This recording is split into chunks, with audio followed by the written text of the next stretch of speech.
അതിതീവ്രമായ മഴയാണ് ഇപ്പോൾ മലപ്പുറം ജില്ലയിൽ പെയ്തുകൊണ്ടിരിക്കുന്നത്. എന്നിട്ട് ആ മഴ നനഞ്ഞ കുട്ടികൾ സ്കൂളിലേക്ക് യാത്ര പോകുന്നു.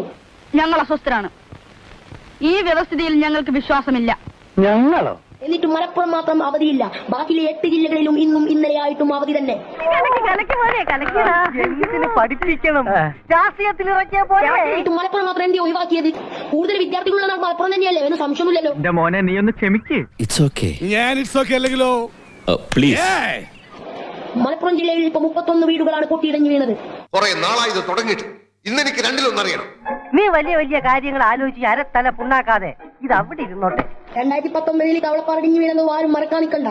അതാരും ഞങ്ങൾ മറന്നിട്ടില്ല. ഞങ്ങൾ അതിജീവിച്ചു. കണ്ടോ, ഇതാണ് സ്പിരിറ്റ്. ഞാൻ എന്റെ പിന്നാന്നും 8 ജില്ലകളിൽ അവധിയാക്കിയിട്ടും മലപ്പുറം മാത്രം അവധിയാക്കിയിട്ടില്ല. എന്തൊക്കെ കടിച്ചാപ്പെട്ടാത്ത വാക്കുകളാ ആ ചെക്കൻ പറയുന്നത്. ഇതൊക്കെ എവിടുന്ന് പഠിച്ചോ? തൽക്കാലം ഇത്രയും മതി. വരട്ടെ.